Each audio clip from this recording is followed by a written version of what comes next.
city of Denver, the state of Colorado, you guys have been fucking amazing for the last 10 years.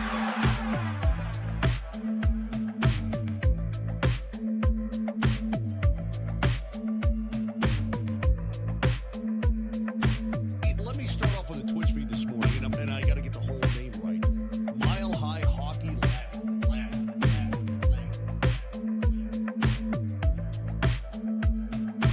The city of Denver, the state of Colorado, you guys have been fucking amazing for the last 10 years.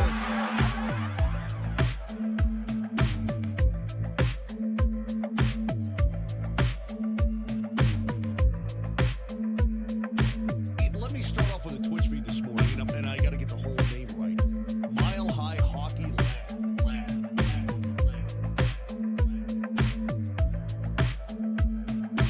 The city of Denver, the state of Colorado, you guys have been fucking amazing for the last 10 years.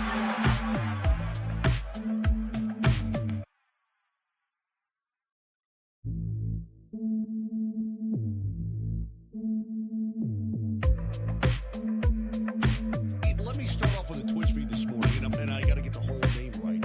Mile High Hockey Lab.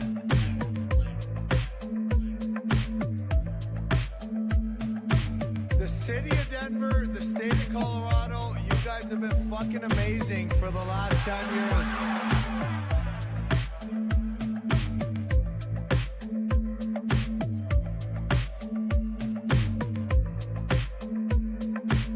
Let me start off with a Twitch feed this morning, and I got to get the whole name right. Mile High Hockey Lab.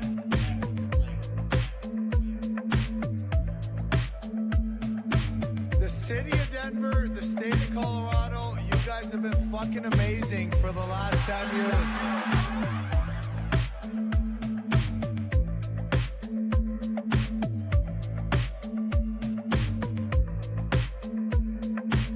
Let me start.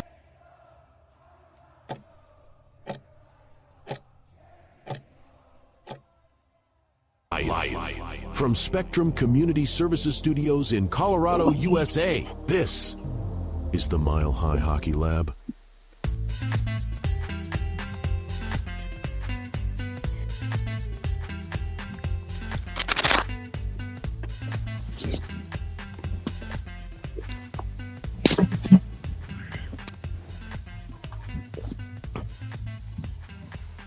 We can't hear you, Adrian.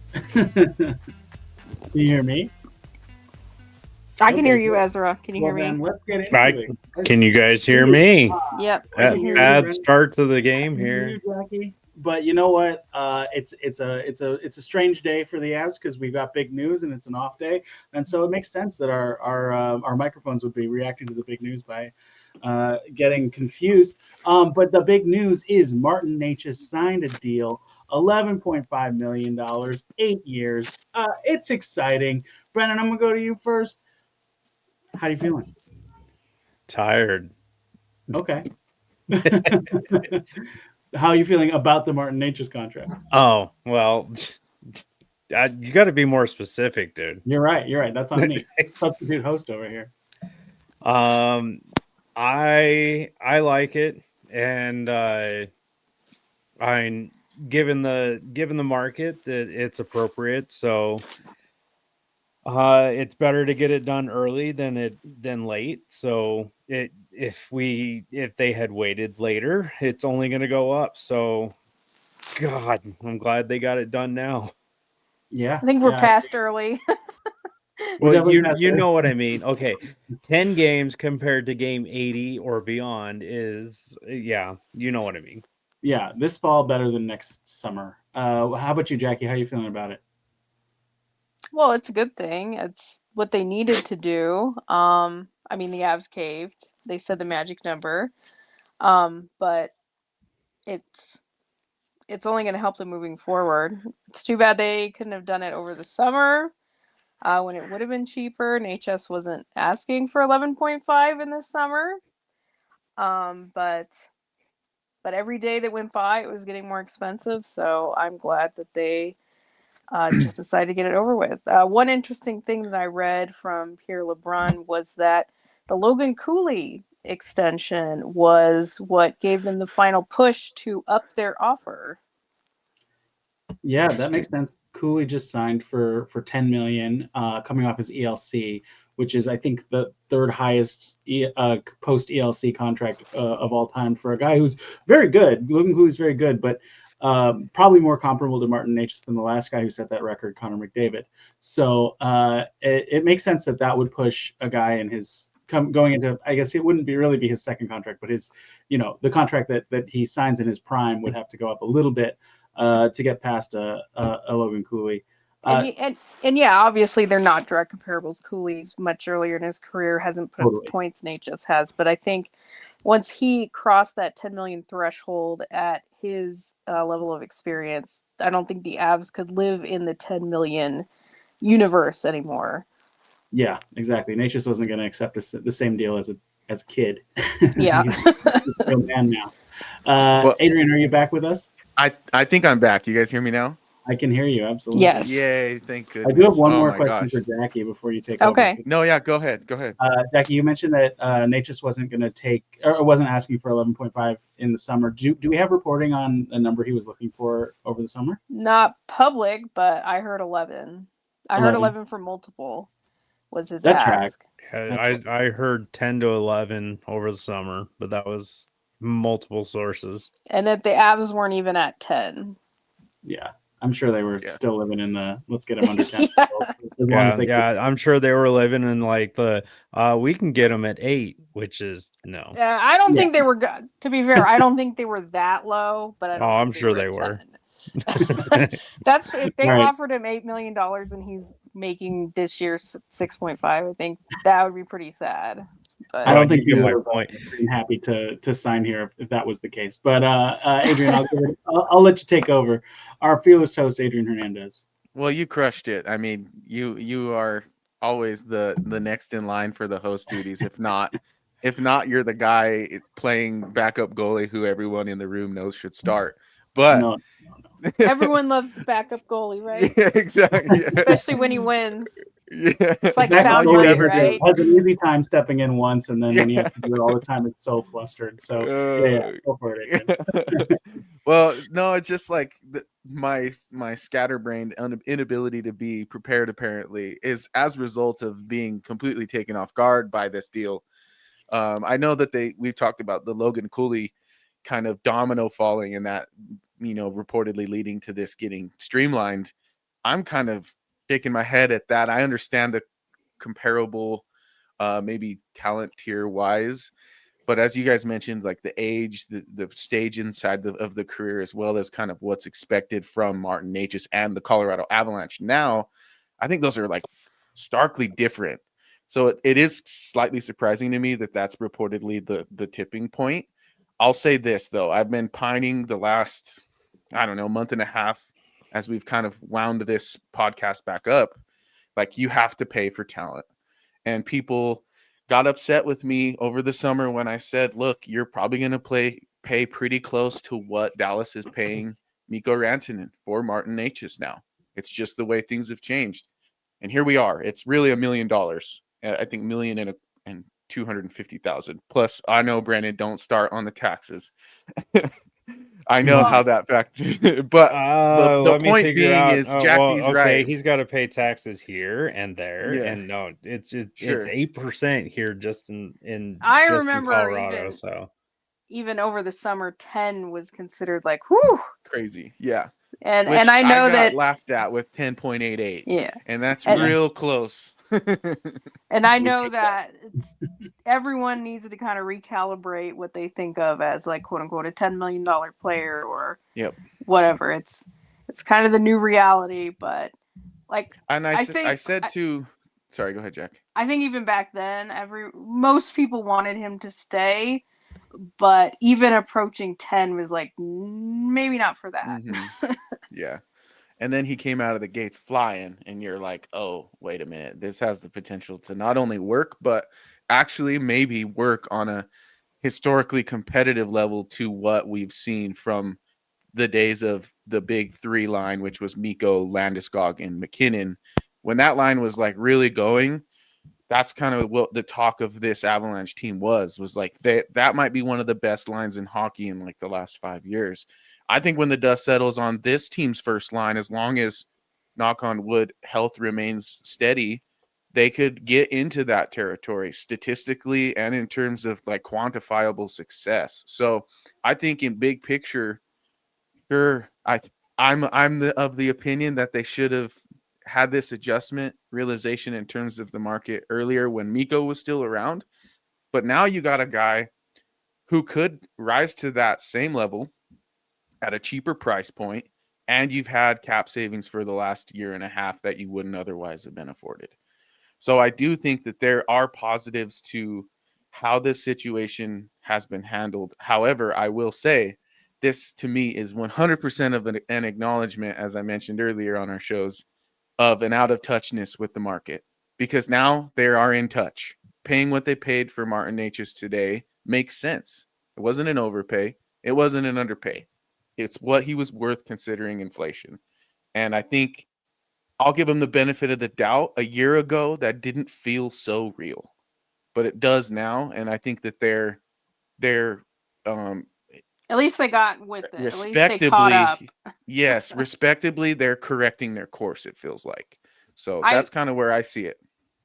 I feel like, and I wouldn't have pulled out the Cooley factoid if it wasn't something that was reported that I read. Sure. What I thought, and I put in my article that's up on Mile High Hockey right now, is the Adrian Kempe domino was allegedly the next to fall, and he was going to be in the 11 range.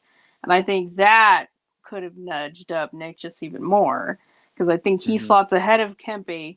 So if Kempe was in the 11, that I think maybe that gave them a little bit more urgency as well. Yeah, I see that. You said don't get started on the taxes. Okay. He's actually paying more taxes here than he would in Carolina. Yeah. About $10,000 more dollars. He's also going to play like 82 more games with Nathan McKinnon here than he is going to in Carolina. Yeah. But it's also where you play. Said, don't get started. Like all your road games. So when your road games are in Dallas and in Vegas and those places, you don't pay taxes, and then there's all the road games to calculate. So I don't know. To me, the whole tax thing is stupid. I'm just using the Puckpedia tax calculator, and that's what and then there's property tax. A lot of the places that don't have state income tax, have high property tax. So Colorado kind of fits in the middle. So sure. It evens out. One of the things I did want to talk about that we touched on as like in the build up to this deal potentially was the term. We talked about how it wouldn't surprise us if Necas kind of followed suit with sort of the trend, which is taking a shorter term contract so that you can really re-up in terms of inflation. Well, this is as much term as he could have got. Cooley was the same exact way, right? Cooley might have had more leverage to do that.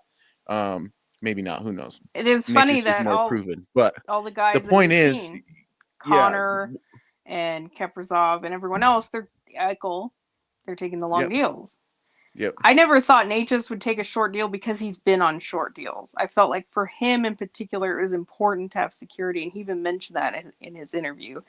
That to him, he wanted a team to commit to him and give him that trust and belief to give him the term. So for someone, let's say maybe Eichel, it might have made more sense to go shorter.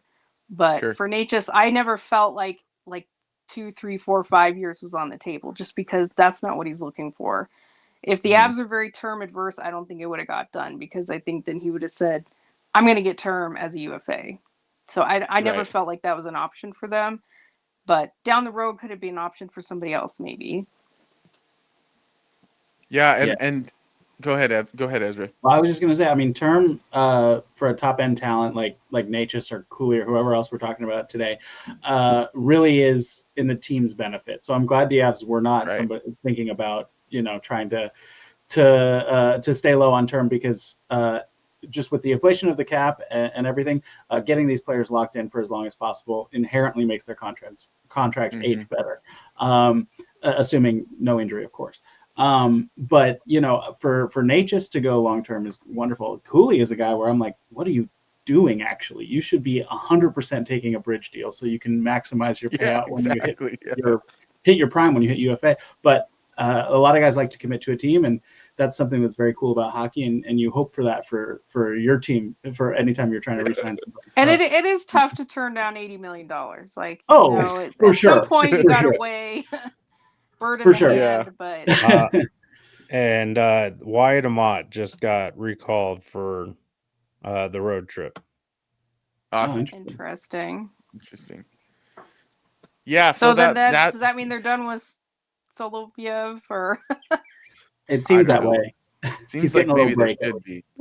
Bednar got yikes. over it? That I'm happened fine quick, with that. I huh? personally do not like the idea of Jack Ashawn. I actually would prefer seeing if Amat is a real option. I think he actually could be. Ashawn is not a real option. I was like, I mean, Ashawn got a point. Yeah. Heck yeah. And then I was like, all but 6 Avalanche players that skated got a point. Oh, okay. I mean, sure, good for him. It was a nice pass. I'll give him that. It was a nice Yeah. pass. But He obviously played it was well, but you're Olofsson right. finishing that made it a nice pass. Yeah. Can you believe that 12 Avalanche players with at least a point? That was something else. And that Ezra, one was you are. Brock Nelson. I know, but Ezra is screaming towards his bold prediction right That's now. true. Yeah. Let's see if we get to goals. 15. That's right. Yeah. Don't Well, even need 8 in the Sharks game. Just 7. I wanted to give a shout out to Evan Liu, who is currently tuned in, and we won't expose you too much, but we'll just say he's not here because he's in an obligation, but he's here by means of comment. He says, quick thoughts, big number, but glad they committed to Necas and didn't mess around with it this time. And he said, let me clarify, 11.5 is a fair number for Necas. I wish it was a tad bit less. Could have been if he had signed sooner, but I don't mind it one bit. I think that's spot on. Like Jackie said, if you could have got him in the summer, it's probably 10.5. Yeah, waited maybe 10.5. Yeah, But you waited now, and now it's about $1 million more. And that's exactly what we talked about after pretty much the first 2 episodes of the season was, well, he just got more expensive, especially when Kaprizov just goes and splashes a $17 million contract in the middle of all this. You know, it's bound to inflate. And that's why the last thing I want to talk about is who's next, which is Cale Makar. I do have a different answer, but yeah, it's his birthday Makar today. Makar is Nice. definitely the next headliner, I guess you could say. Yeah. Well, I put out on X. Now you have to sign Makar on July 1st, 2026. I don't think they'll do it on July 1st, but but in the logic of keeping it as cheap as humanly possible, that might be true. But I think with Makar, what's done is done. It's gonna be expensive. There's no proving ground. He's gonna for set him. there's no comparable, so in a way the Avs have to set it. So there's no excuses, right? Like it's just between them and Makar. There should be no outside factors. Right. My deadline is at September 15th to get the 8th year. I think that probably should be important to them. So I don't think it'll get done July 1st, but to me, that's the time frame. Between July 1st and September 15th, they should get Makar done. Totally agree. Does this signing, one, I think it's safe to say it'll bring solitude to the room, in the sense that there's not this looming what if, thing kind of over the team, as well as a narrative among the media who are in the room as well, night after night, game after game, who tend to exacerbate situations like this.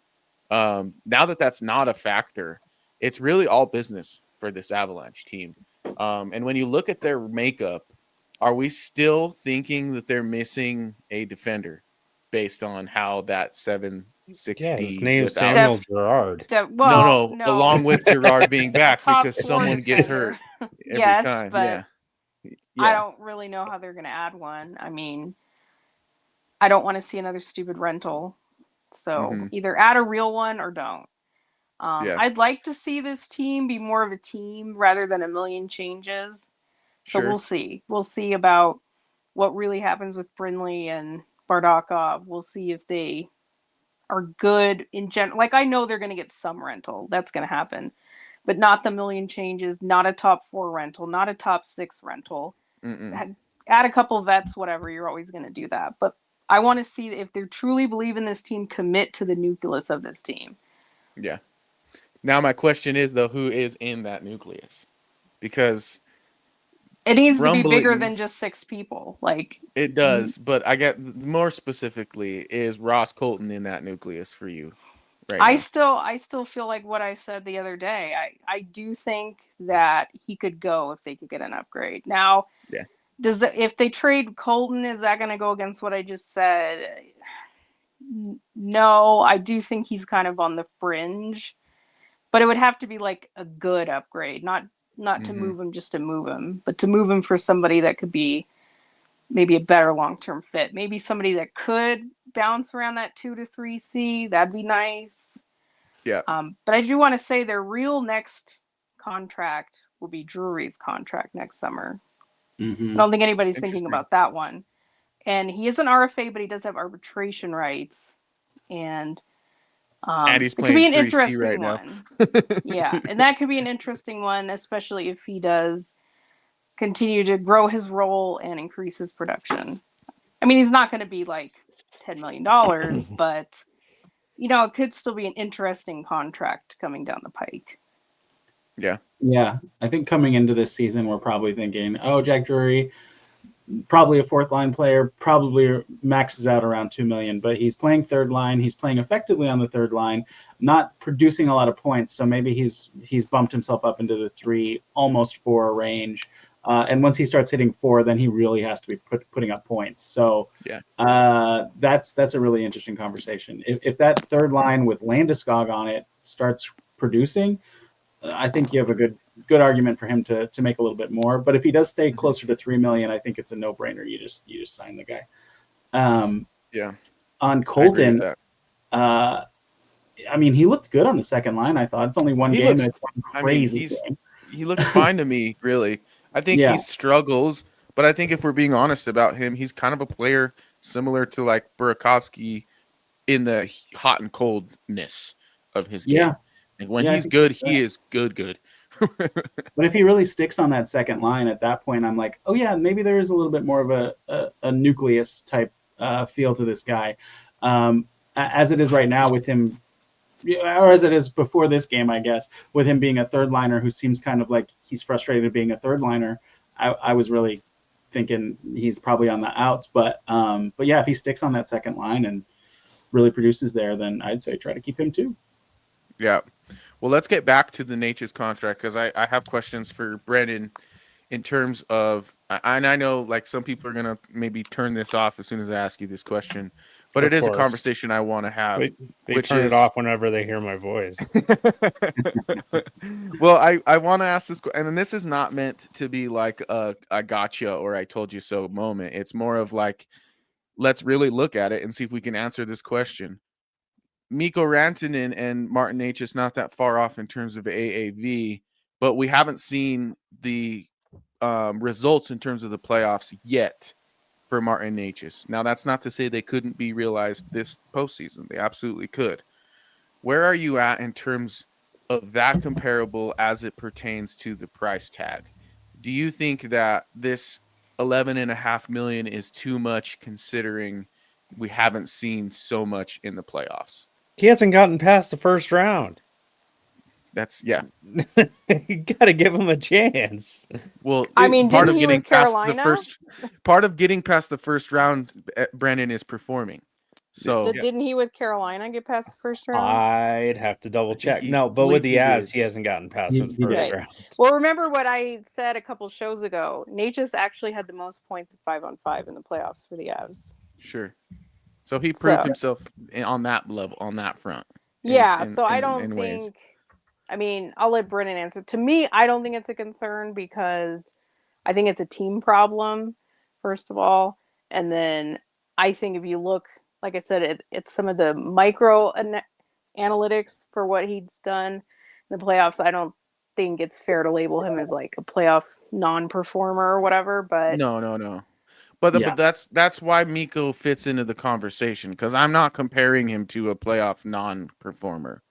I'm comparing him to a playoff stalwart.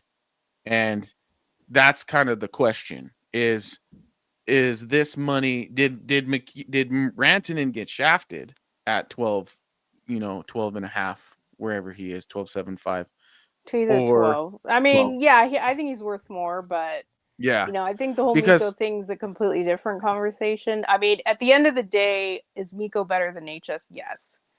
Of course. But at with what they got, I guess you have to factor Drury in as well. At the end of the day, signing Necas, even though more than probably they ever intended to, at the end of the day, is it about as best of a result in making that move? Yes. I still would rather have Miko.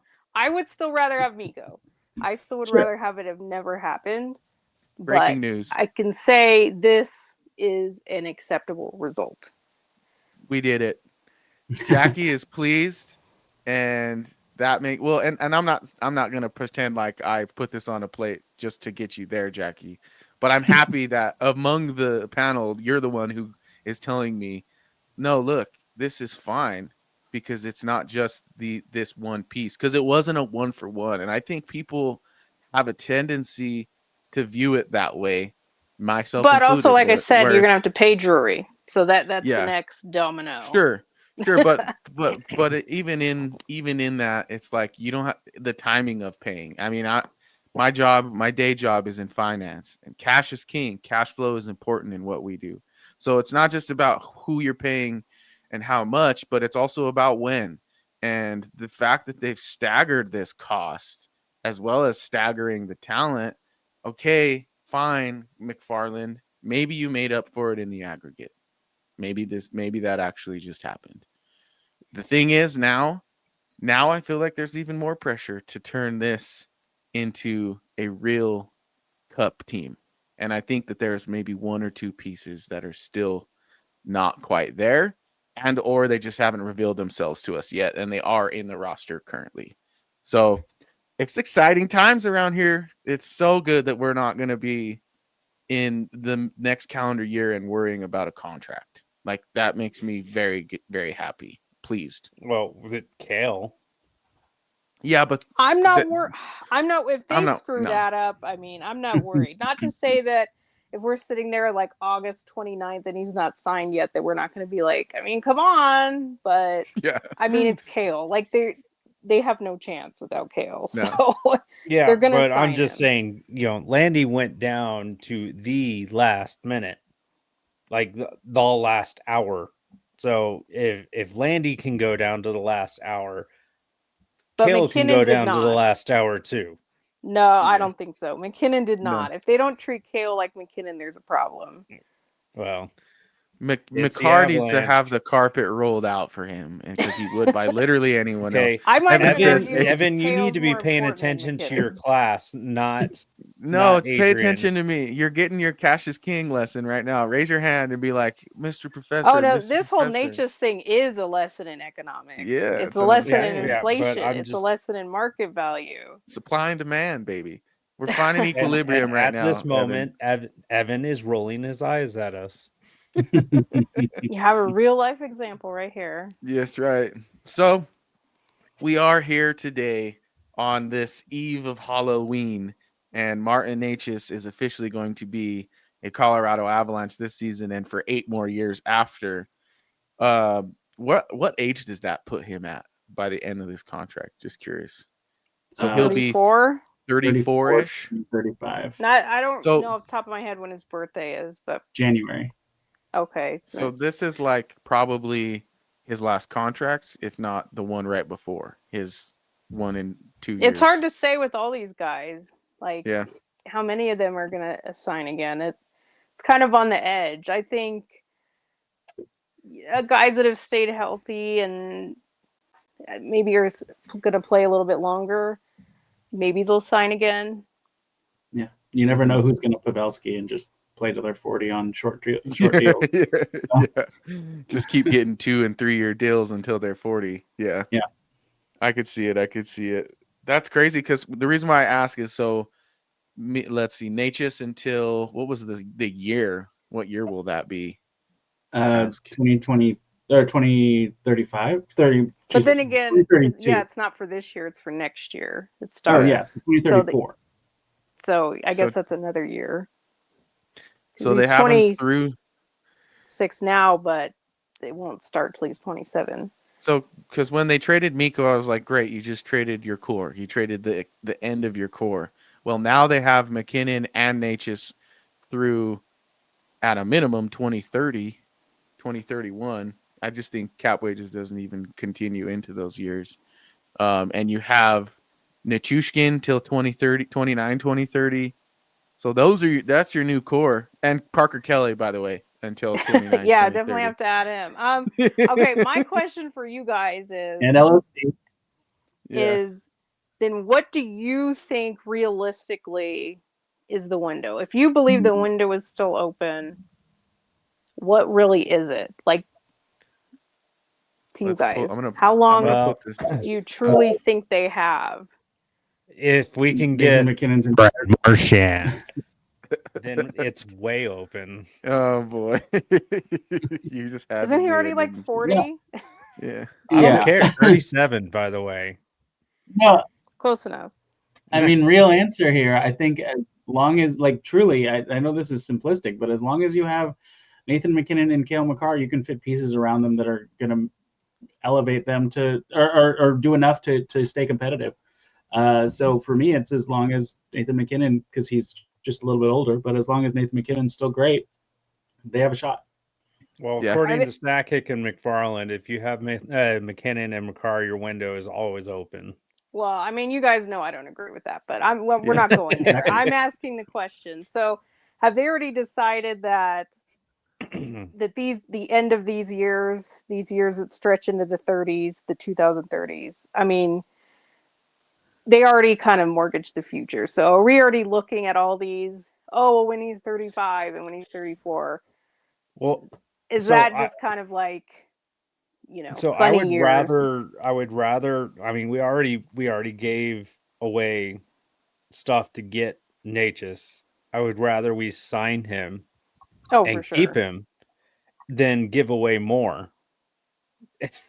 But I guess what we're saying is, give away. I mean, I'm not saying like Steinberg's the greatest player, but give away our Steinbergs and give away our our Malinskis and give away our top prospects instead of just letting them roll. Well, I guess my question is, have they already decided the end years of those contracts are pretty much like it feels they're like not going to be competitive?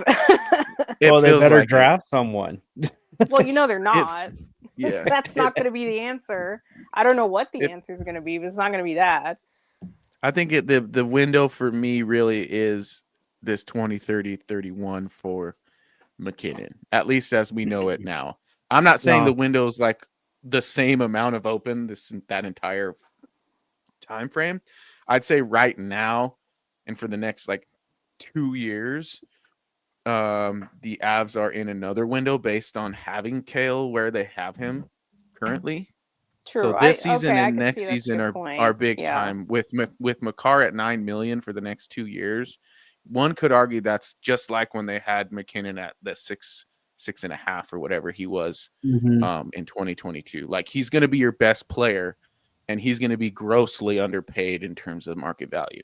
And usually that's the formula that allows you to build a team around. I'm glad you said that. I wrote an article about that. I don't know if anyone could find it after we had like 5 games in the span of a week, but my article's there on Mile High Hockey about how the pandemic actually helped the Avs win the Stanley Cup.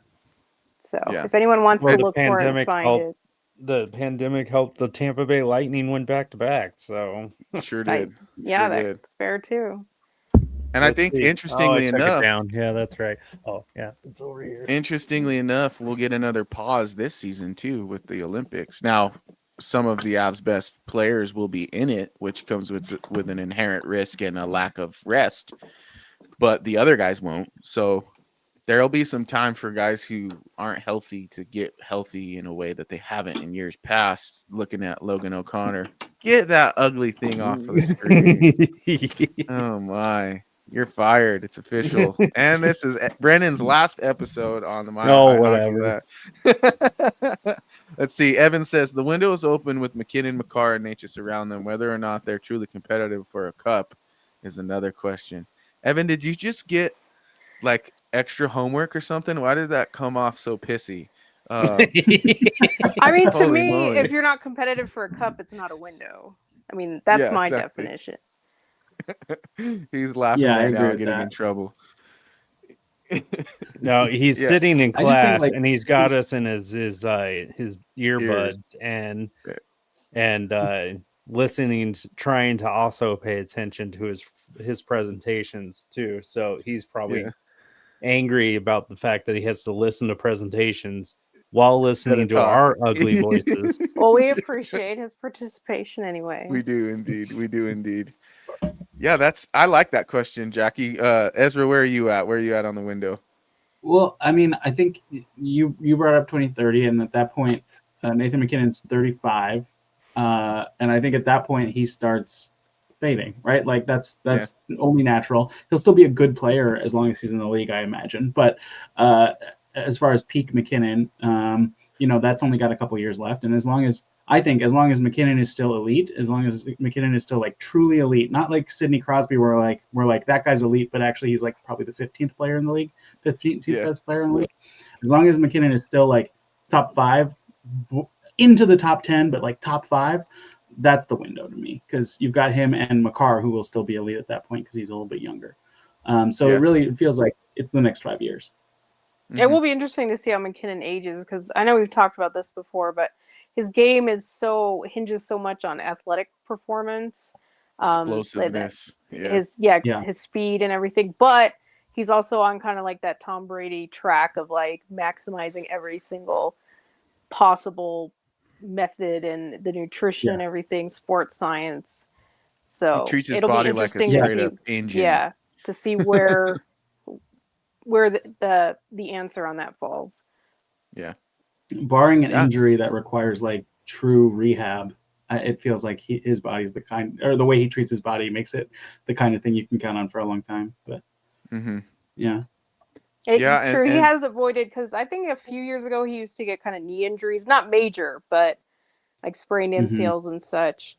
And he's, knock on wood, I'm knocking right now, avoided that in the last couple of years, which I think has helped. Yeah, totally. I bet you too, just looking at these contracts, that 2029, 30 and 2030, 31 season is also a window, because 2029, 30, unless Landeskog gets another contract, which I don't know right now, I would say he probably doesn't, just based on there being 4 seasons of hockey between now and then that $7 million comes off the books too. Or if he does, it's extremely reasonable. Yeah, it's really cheap. Yeah, so I think, funny enough, when you look at the history of the Avalanche, their first 2 cups came in 5 years, but they were 5 years apart, and with the same core with different surrounding pieces. And that's, I think, the model that Sakic is actually still trying to use, which is you keep your core 2 and 3 pieces. Sometimes if one of those pieces has to go, it has to go, and you have to find another way. But as long as you have those 2 superstars, you can build a team around them. Used to be Sakic and Forsberg, and now it's Sakic and Makar. I think Landy would wants McKinnon to stay and Makar. here. Yeah. And like you said, it's going to be on a cheaper value, but I think Landy wants to stay and retire here. I see Landy being a front office person afterwards too. Sure. Kind of like a Cogliano type situation, but and I'm not the only one who said this. I've heard multiple players say it, that Landy is like the perfect personality for a GM. He'd be a good agent, in my opinion. That too. That's just me. Because, man, he steps in a room and everyone's like, what can I do for you, Kale? Or, what can I do for you, Gabe?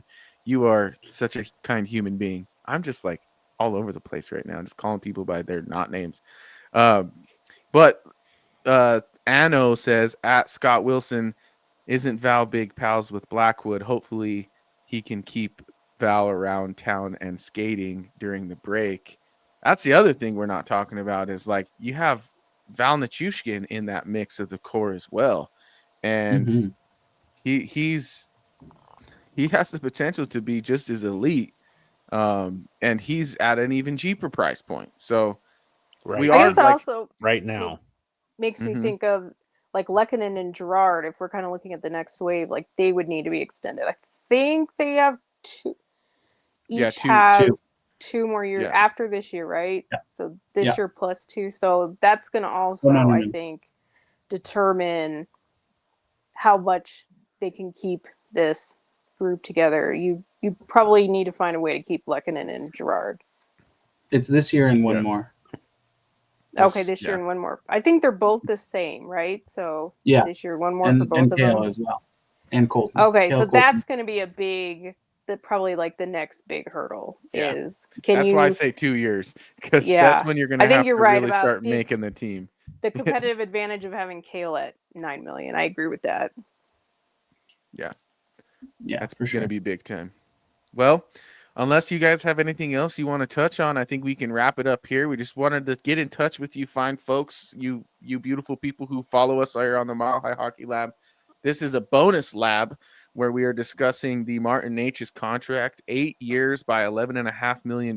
He will be a Colorado Avalanche for 9 more seasons as he's still under contract for this season on a different one. And that's exciting news, Avalanche fans.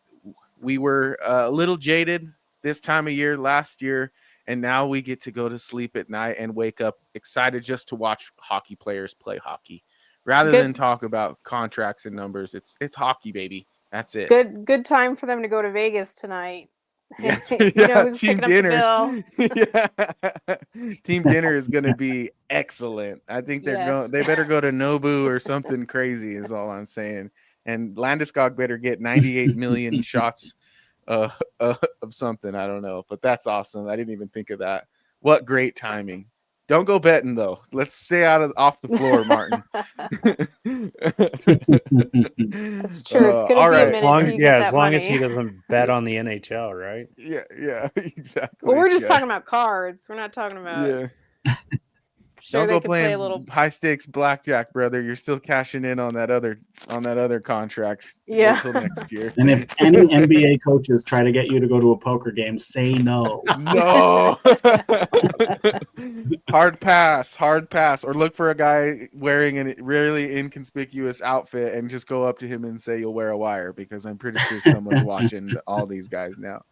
Oh man. Well, you three are awesome. Thank you so much for joining me on the fly like this. Brennan, Ezra Parter, Jackie K. Brennan Vogt. You can find his stuff at Hockey Mountain High. Ezra, Jackie, and myself, you can see our stuff at milehighhockey.com.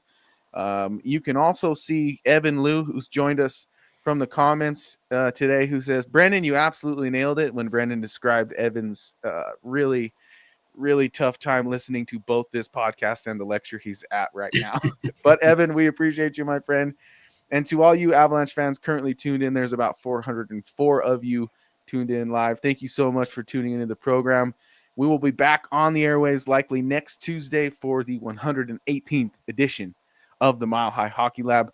My name is Adrian Hernandez, and on behalf of this wonderful panel, I have this left to say. Congrats, Marty Necas, and go Avalanche. Thank you for tuning into the Mile High Hockey Lab.